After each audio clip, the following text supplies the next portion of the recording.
बात कर रहे हैं भाई, इसका मतलब जो लहू बहा, जो माए विधवा हो गए, उनका कोई योगदान नहीं है।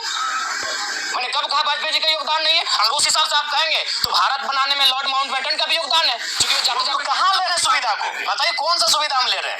नहीं, आपने जो कहा था जयराम जी से पहले, हम तो आपको तो कम से कम चर्चा करना चाहते, एक विधायक वर्षों बाद आया है, आप खुद बोले हम समर्थन करते हैं। आप अभी 30 सेकंड पहले बोले कि हम झारखंड राज्य का समर्थन करते हैं। तो मैं बताना चाहता हूं, क्योंकि मैं एक आंदोलनकारी का बेटा हूं, झारखंड राज्य सड़क जाम करके लिया गया, इसलिए सवाल कब रखिए। वो तिवारी जी का भी आवास वही होगा और जयराम महतो का भी आवास का दर वही होगा। तो इसलिए उनको चाहिए कि अपना थोड़ा सा जो याददाश्त है या अपनी जानकारी को पुख्ता करें। मामला सुर्खी में रहा, सदन के बाहर भी और अंदर भी विपक्ष जो याददाश्त है या अपनी जानकारी को पुख्ता करें। मामला सुर्खी में रहा, सदन के बाहर भी और अंदर भी विपक्ष क्या लगता है सरकार पर दबाव बनाने में सफल हुए? देखिए काफी हद तक सरकार में दबाव बनाने में सफल रहे हैं, क्योंकि पेपर लीक 10वीं कक्षा के बच्चों का हुआ है और 10वीं कक्षा के बच्चे हमें लगता है हर एक परिवार में है। शायद ही पूरे राज्य में जो 32,600 गांव हैं उनमें शायद ही कोई परिवार ऐसा होगा, संयुक्त परिवार, जहां 10वीं कक्षा के बच्चे नहीं है। तो ये राज्य स्तरीय मामला है, राज्य के आवाम का मामला है। तो हमें लगता है कि सरकार अपनी हठधर्मिता को छोड़कर इस बात को स्वीकार करेगी, अपनी त्रुटियों में सुधार करेगी। सरकार कह रही है, बीजेपी का जो बयान है वो कह रहा है कि जो गिरिडीह से पकड़े गए हैं और निवेदन हो गया, लगता है जो इससे जांच होगी। नहीं, हमें लगता है सीबीआई जांच की मांग करना उचित होगी, क्योंकि वहाँ किसी राजनेता को दर्शाया जा रहा है। ठीक, वो किसी पार्टी का है, मुझे उससे कोई समस्या या फिर समर्थन। विषय ये है कि अगर राजनेता के पास वो प्रश्न पत्र पहुंचा कैसे, क्योंकि प्रश्न पत्र का मामला होता है कार्यपालिका का, उसमें विधायिका का भी रोल नहीं होता है। विधायिका यहाँ बैठ के एक नियम बना देती है और उससे वो कार्यपालिका कार्य होता है। अगर आप धरातल पर बात करें तो बीडीओ महोदय को आप देख सकते हैं, सीओ महोदय को आप देख सकते हैं कि वो प्रश्न पत्र अपनी गाड़ी में, सरकारी गाड़ी में भरकर पहुंचाते हैं, फिर उसका सील होता है और फिर अपनी सरकारी गाड़ी में भरकर उसे जिला स्तर का जो जहाँ जमा होता है वहाँ पहुंचाते हैं। तो ये जो प्रश्न पत्र का मामला है ये कार्यपालिका का मामला है और कार्यपालिका सरकार का अंग होती है। तो इसमें अगर आप किसी ऐसे नेता जो संवैधानिक पद पे नहीं है, जो इस हाउस का मेंबर नहीं है, अगर उस पर आप आरोप लगाते हैं तो ठीक है, बाहर में उसने सेटिंग किया होगा, बाहर में उसका योगदान होगा, लेकिन इसमें ब्यूरोक्रेट्स के बड़े लोग शामिल हैं, इसीलिए सीबीआई जांच होना बहुत ही वाजिब है। और मैं भी आपके माध्यम से देश के लोकतंत्र के चौथे स्तंभ के माध्यम से सीबीआई जांच की मांग करता हूँ। आपने जिस आवाज को लेकर बोला कि आवाज से देने के उसको लेकर आशु विधायक ने कहा कि बढ़िया आवाज है। देखिए सबसे पहला बात है, जो आजसू के विधायक है उनकी सोच और समय थोड़ी सी कम है। उनको मैं आपके माध्यम से उनको भी कहूंगा और हम चाहेंगे कि आप ये संदेश उन तक भी पहुंचा दें। आजसू के जो माननीय विधायक हैं उन तक ये संदेश पहुंचा दें कि अपनी नजर को कम से कम खोलें। अपनी नजर को खोलकर अगर नहीं देख पा रहे तो ऊपर थोड़ा चढ़ जाए इस मंजिले पे और वहां से जाकर वो देख सकते हैं कि लगभग 70 आवास बने हैं और वो 70 आवास बने हैं 303 करोड़ के लागत से। अगर उसे आप डिवाइड करेंगे तो एक विधायक का आवास लगभग 4 करोड़ 32 लाख में बना है। वो तिवारी जी का भी आवास वही होगा और जयराम महतो का भी आवास का दर वही होगा। तो इसलिए उनको चाहिए कि अपना थोड़ा सा जो याददाश्त है या अपनी जानकारी को पुख्ता करें।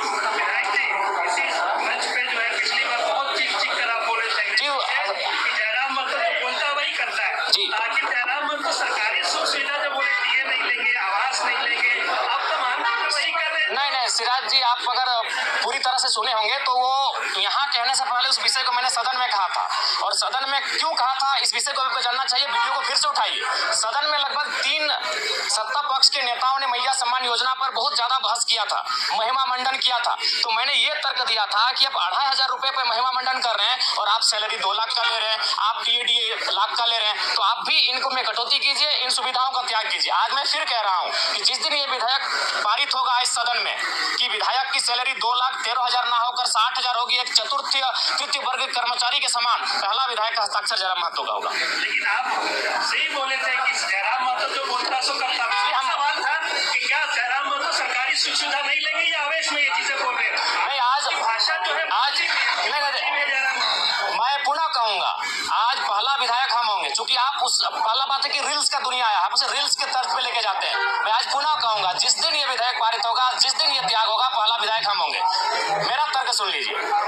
आज अगर आप बात करें तो महतो 4 करोड़ 32 लाख के लागत से आवास बना है। अगर जयराम महतो नहीं लेता है तो आपको जानकारी होना चाहिए, आज इस राज्य में कई ऐसे मंत्री हैं जो लगभग 2 आवास लेके बैठे हैं, 3 आवास लेके बैठे हैं, तो जाहिर सी बात है किसी वीआईपी के पास चला जाएगा। और ये राज्य जहाँ के छात्र काफी परेशान है, जहाँ के छात्र बड़ी संघर्ष के साथ रांची में आके रह रहे हैं, तो मैं सोच रहा हूँ मैं एक नया प्रयोग करने जा रहा हूँ। मैं अपने आवास को ऐसे छात्र जो डुमरी विधानसभा से, धनबाद बोकारो जिला से चलकर आके रांची में रहते हैं उनके हवाले रहेगा। हाँ, नया पुराना जो मिलेगा। अभी फिलहाल अपने दोस्त के यहाँ रहते हैं।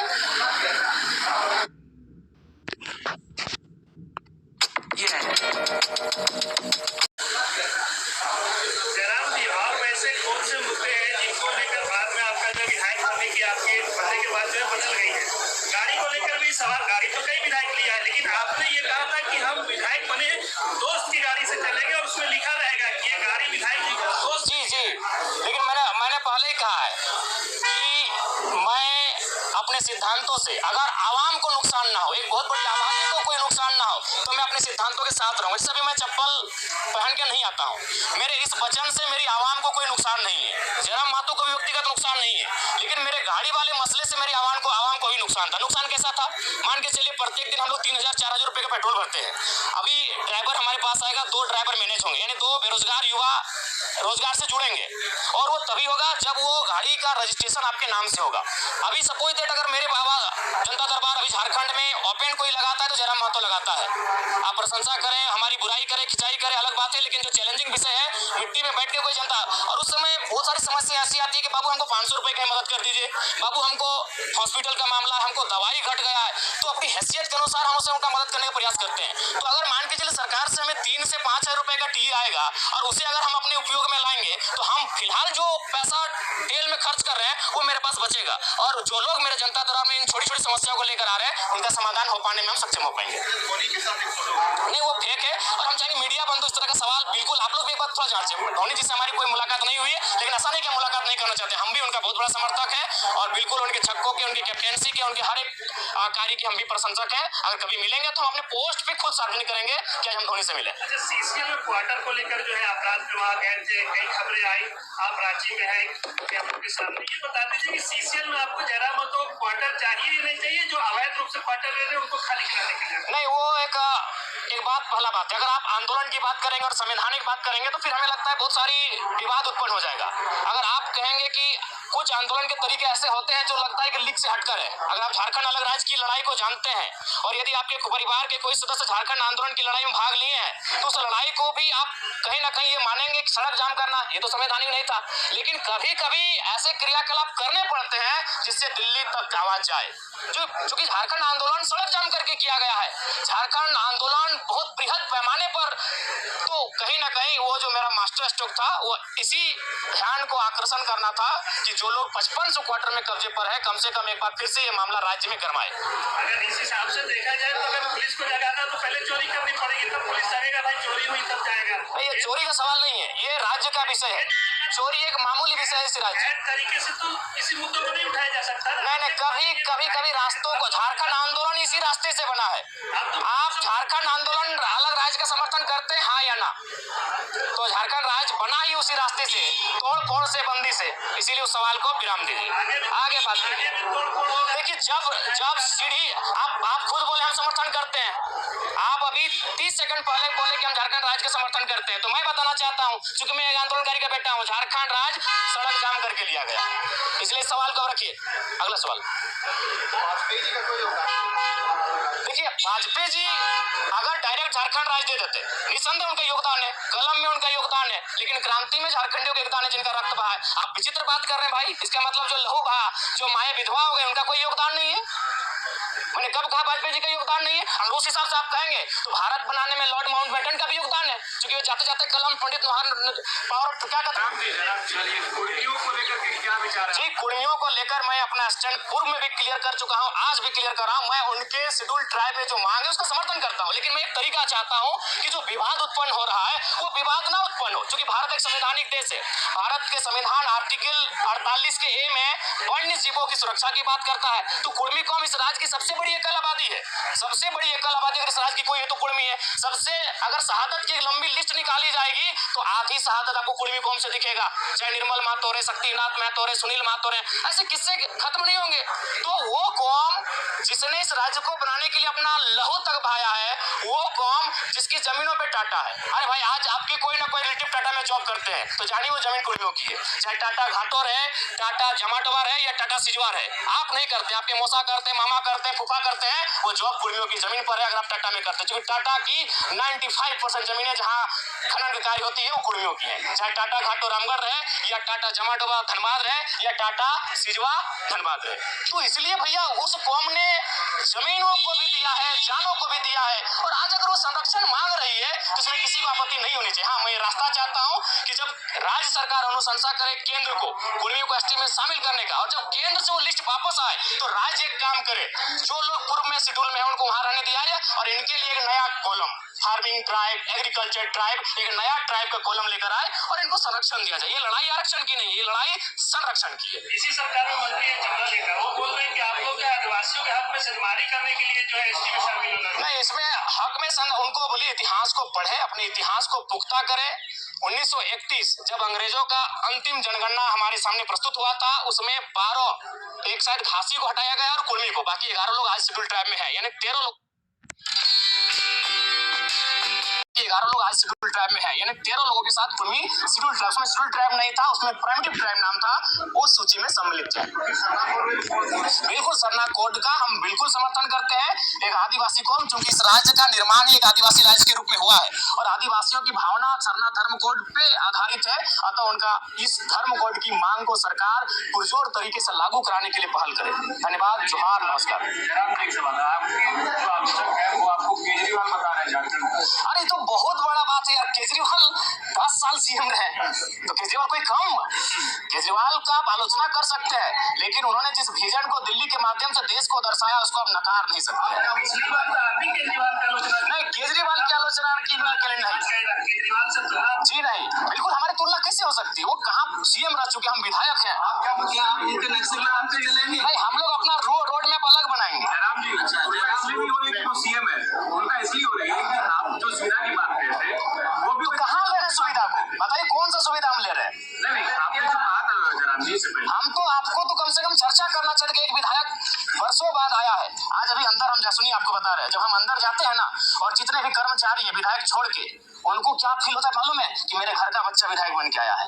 बाकी विधायक, अब तो अंदर चुके आपको कैमरा अलाउ नहीं देखिएगा, बाकी विधायक से मिलते हैं, माननीय के तर्ज पे मिलते हैं, हमसे मिलते हैं, कंधे पे हाथ रखते हैं, ऐसे मिलते हैं, हम कभी उनको नहीं बोलते, क्योंकि उनको लगता है हम उनके घर का बच्चा है, जबकि माननीय का प्रोटोकॉल होता है। कई वीडियो हमारा देखिएगा, दरोगा या थाना प्रभारी हमको ऐसे हाथ पकड़ लेता है, जबकि हमारे दोस्त हमें कान में कहते हैं कि प्रोटोकॉल के हिसाब से आपसे बहुत जूनियर है, वो आपके साथ ऐसा व्यवहार नहीं कर सकते हैं, तो हम उनको बोलते हैं कि उनको कभी नहीं लगा कि हम उनका विधायक है, उनको लगता है कि हमको छोटा भाई है।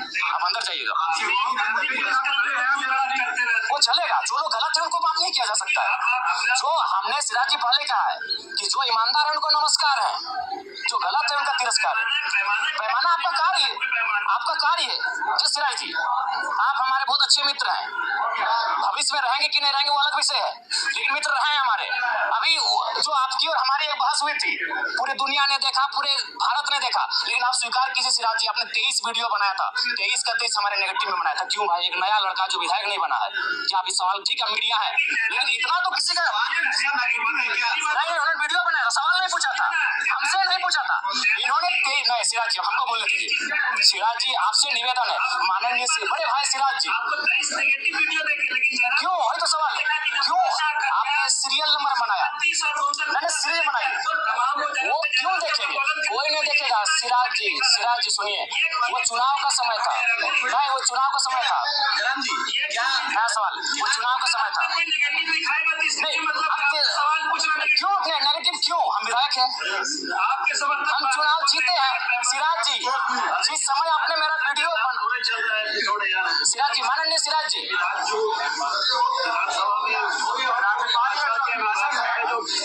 जो है उसे झूठ का पुलिंदा बता रहा है, आपको क्या लगता है? नहीं देखिए, पूर्णता अगर विपक्ष में बैठे लोग भी काबिल हैं और राज्यपाल एक संवैधानिक पद होता है, उस पद की गरिमा है।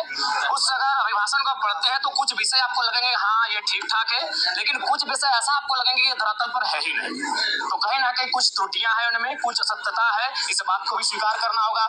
आज इस राज्य की जो आवश्यकताएं हैं, स्थानीय नीति अभिभाषण में कहीं जिक्र नहीं है। इस राज्य की आवश्यकता है सरना धर्म कोड, अभिभाषण में कहीं जिक्र। का आरक्षण को जिलावार में 0 कर दिया। ये कौन सा है, ये कौन सा भारत आप बना रहे हैं, कौन सा राज्य बना रहे हैं आप? महागठबंधन की सरकार है, महागठबंधन नारा देती है सामाजिक न्याय। उनसे पूछेगा सामाजिक न्याय का मतलब क्या होता है? सामाजिक न्याय का मतलब क्या होता है कि जिसकी 54% आबादी है, आप उनको शून्य कर रहे हैं जिलावार बहालियों में। ठीक है, आप जो शेड्यूल ट्राइब है उनकी आबादी अनुमानित 26 है, आप 26 दे रहे, स्वागत है। शेड्यूल कास्ट उनकी आबादी 10 है, आप उनको 10 दे रहे हैं, स्वागत है। जो बच जाते हैं उनकी आबादी 10 है, आप उनको ईडब्ल्यूएस के नाम पे 10 दे रहे हैं, वो भी लगभग हिसाब से ठीक ठाक है। लेकिन ओबीसी जिनकी आबादी 54% उन्हें आप 14 दे रहे हैं, बताइए तो कौन सा सामाजिक न्याय है? महागठबंधन की सरकार है। तो ऐसे में अगर कोई सवाल करे कि ये राज्यपाल महोदय के द्वारा जो अभिभाषण पढ़ा गया इसमें सत्यता नहीं है, तो बताइए कैसे नहीं लोग इस पर चर्चा करेंगे? बात करें 54% आबादी का आरक्षण कहाँ है? ठीक है, धन्यवाद। बहुत बहुत